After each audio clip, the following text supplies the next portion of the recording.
What's up, everybody, and welcome to the other side of the Firewall podcast, where we talk about the latest cybersecurity news, tips, and vulnerabilities that are out there, as well as we highlight people of color who are moving, shaking, and glass ceiling breaking in cybersecurity and IT. My name is Ryan Williams, and as always, I'm joined by Shannon Tynes What up? What up? and LeVon Maynard. What's that?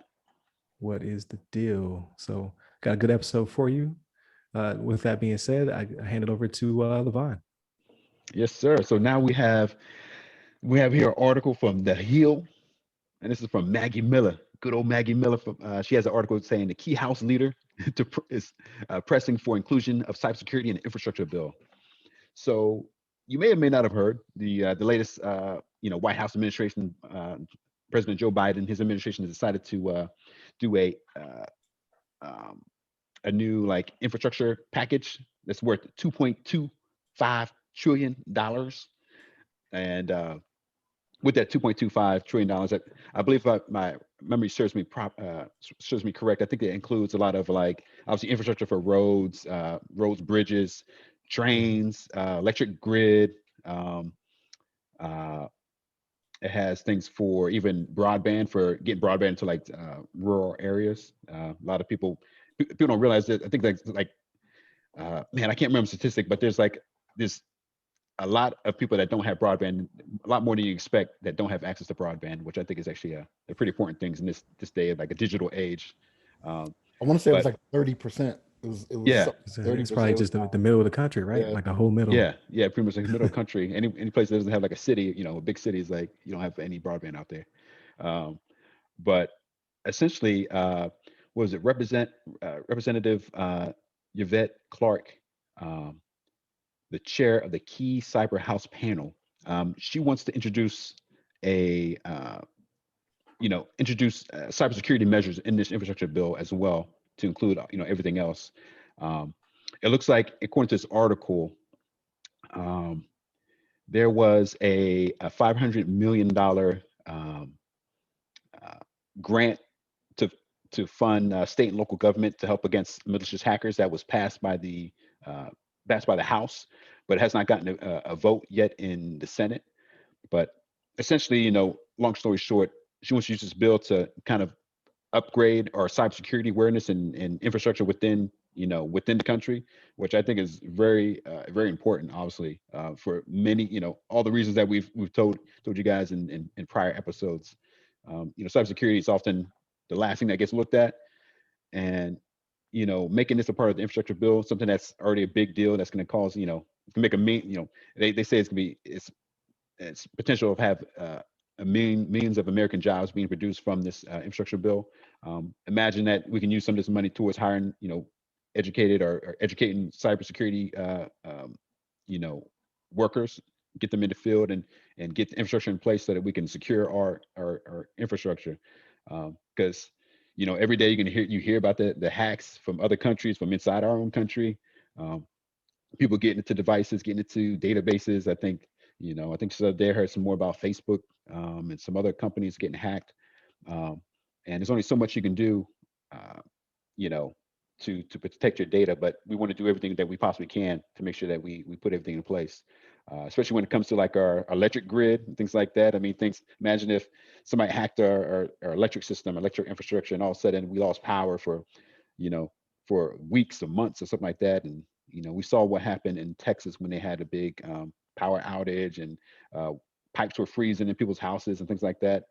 Imagine if they some hacker out there was strategic enough to cause some power outage somewhere that was important, that they needed some power out, especially like in hospitals, things like that. But nonetheless, Yvette Clark is working to get this infrastructure, get this money included in the infrastructure bill to focus on cybersecurity.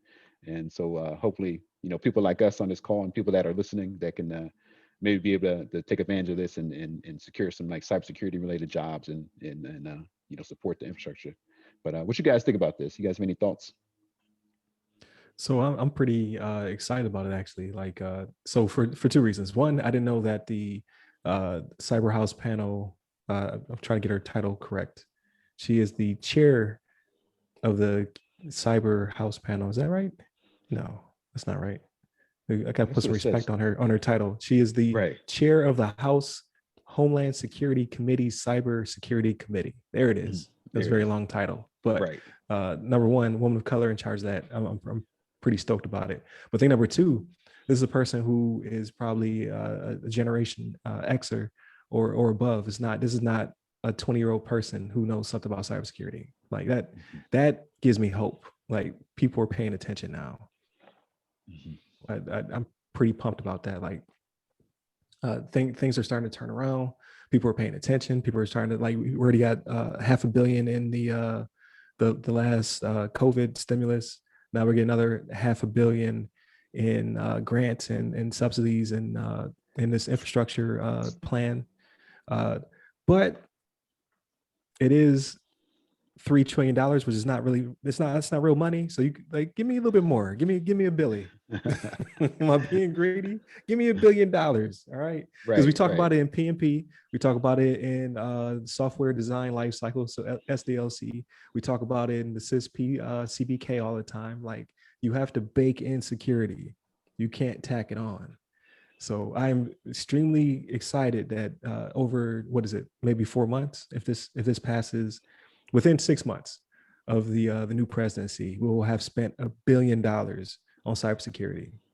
I'm gonna need you to do another $1 billion before we're done. I like that. I need you to keep investing, because like we just talked about in a previous episode, they're getting smarter.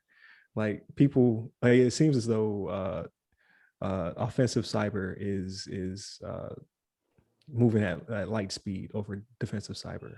So you got to put the money in there, because people are hacking for free, and their reward is 1 million Facebook accounts, which they can sell for later, or credit cards or what have you. Like, they can make money off of the things they steal. So we have to invest more in defense. So I'm excited. I'm glad that this is happening, but I'm greedy. I need you to keep this going. I need to see you drop some money in all these bills for cyber. But that's my 2 cents. So Ryan, it's a little bit different when politics are involved, right? Like, it's one of those things, right? They want to count every red cent all of a sudden, depending on who's in power, right? And we're not going to get into that. We're not going to go into the thing, but it's one of those things where I can't remember if it was this bill or the last one where the job training was one of the things that was requested in there as well, right? So this is a perfect example of this all rolling up together, right? You start getting more training out there, because if we're being honest about it, there are some things in this country that we used to do just are not coming back when it comes to manufacturing, mining, things of that nature, right? Like, we're just not going to get it back. So let's start teaching people new skills, right? We've gone on to show that it can be done, right? We're talking a while ago now, we had the episode where we talked about the guy that was helping the prisoners with the program, right? Remember we brought that one up?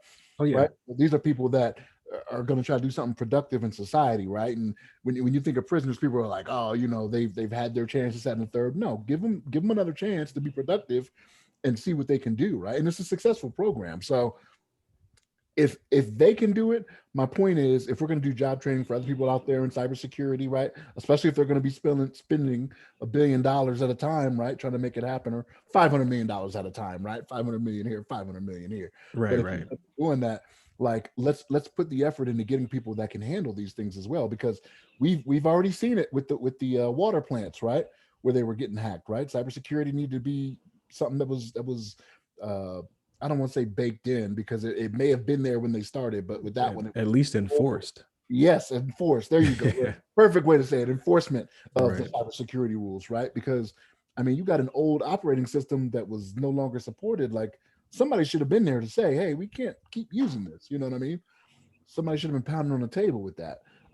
So yeah, the fact that they're putting this money in there, great thing. You know what I mean? Because it I want to say it's surprising, but it kind of isn't, that it still wasn't thought about when it came to infrastructure, right? Like, we're going to talk infrastructure. We're going to talk about, doing new rails. Like, one of the things we want to try to do is we want to try to copy, Europe and Japan when it comes to these high-speed rails and whatnot, right? Like, a lot of that stuff is automated and electronic, right? Yeah. But we see what people are doing out there. Like, this should have been something that was talked about right up front. Hey, we need cybersecurity, because if we're going to get a high-speed rail to go from, I'm just making this up, New York to LA or whatever, right?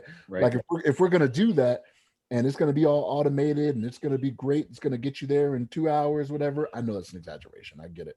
But cybersecurity nice. definitely needs, it would be nice. It'd be like the Concorde of trains, right? you would need cybersecurity talked about more than what it is right now. Like, it seems like she's begging for it after the fact, after the budget already went forward. You know what I'm saying? They're like, okay, we're going to spend 2.3 trillion, 2.25 trillion. Right. And this is, and now she has to come back and say, well, hold up, can we get some cybersecurity, money in there to make all this stuff, work the way it should, Right. Right. Like I said, it's one of those things where it's like, man, I'm hoping we're learning, you know what I mean? Because I can imagine these administrations, no matter who's in office, they have so many resources available to them to know, like, stuff that we're even talking about here. I mean, you can watch the show if you want, administration, you know what I'm saying? But I know you get news just like we do, right? Like, you got people that are Right. going out there that are seeing these plants in Florida that are getting hacked, you know what I mean? So it shouldn't be something that's new. And the power grid, like you guys had brought up before, like the power grid is one that's, you definitely don't want to be messing with that one, right? It's just one of those things where and what you mentioned, LeVon, about what happened in Texas, that was because it was too cold, right? So don't think that when the summertime comes, it can't be that you start losing stuff when it gets too hot, because that's a problem too. Right? That's true. If you don't have AC or you're not cooling something properly and it gets too hot, I mean, people, you got states that are losing transformers because of that. You know what I mean? Like, power is going down. You got your brownouts, your blackouts because it got too hot. You know what I mean? Right. So, Right. I mean, you can't just sit here and say, hey, because it got so cold in Texas and they didn't think it was going to happen, that's the only time it's going to happen is in the winter. No, that's not the case. It gets hot in Texas too. You know what I'm saying? So, Right. yeah, This is very much needed. This is very much needed, and I'm glad that somebody is stepping out there and saying, "Hey, let's make this a priority." I don't know how long this office has been up. That long name you gave, Ryan. I don't know if it's been there all along or if it's something. Yeah, it doesn't. Yeah, it doesn't specify. Yeah, but neither here nor there. They're here now, and she's trying to make something happen, which is a good thing. I always love to see stuff like that. Yeah, definitely. And you're starting to see a lot more of it. So some of these offices already did exist, and they did speak up when we had the SolarWinds attacks and things of that nature. It just wasn't a priority at the time. So things are starting to swing because money's being spent. So why not try to put it to the forefront, which they are, that's what's so surprising to me, which I'm really, really liking right now. Like, because once there's a precedent for it, no matter who is in charge and what their priorities are, like, well, if 500 million was the minimum that we've been spending, then we can throw another 500 million in there, because tools will continue to change, training will continue to change, hackers will get faster and quicker. But I like your idea. I never thought about that, like a trade or vocational school for cybersecurity, because it's one of the only trades that is technical enough where it has a pretty big degree pipeline, but the majority of people have practical experience and certifications from their practical experience. So I think it could work that way, because you don't need that many CSPs. But if you would like to make more CSPs with this money, you could do that as well. But you need more people who are on the technician administration side anyway. So, like, maybe they do open up the pipeline to make that happen. Like, that would be pretty cool, because you need people who know plumbing, carpeting, engineering in general, from all different levels up through STEM. Why not add cybersecurity as a track as well? Because you're going to need people to defend the network. So that could be something that pops up in the future. Kids will have sign-in days where they go, learn to be a CCNA or was it MSSA? I forget what it is. MCSE. MCSE. There you go. Yeah. Like, you go that track as well. Like, that would be pretty cool to see kids coming straight out of school to do that, because everyone doesn't need a degree or a CSP to be in cybersecurity. Like, it's the exact opposite, actually. So I just want to make it known. I'm calling it right now. If we don't have good cybersecurity, this will be how Skynet takes over. I'm just saying. It's gonna take over anyway. You let the machines police the machines. This will be what happens, right? They'll figure it out. That's the truth. It's only a matter of time. All right. But no, I thought this was a good one. It's a good episode. They're all good. All right. Yeah, they're all good. Yeah. They're all good, but I thought this was a good conversation. There's some more to this I'm holding back because we're going to have a discussion just in general about the pandemic and the ramifications. So I don't want to talk too much about that, but this leads really well into that one. So tune in. See, I put a hook in this one. Oh man, I can't With that wait. being said,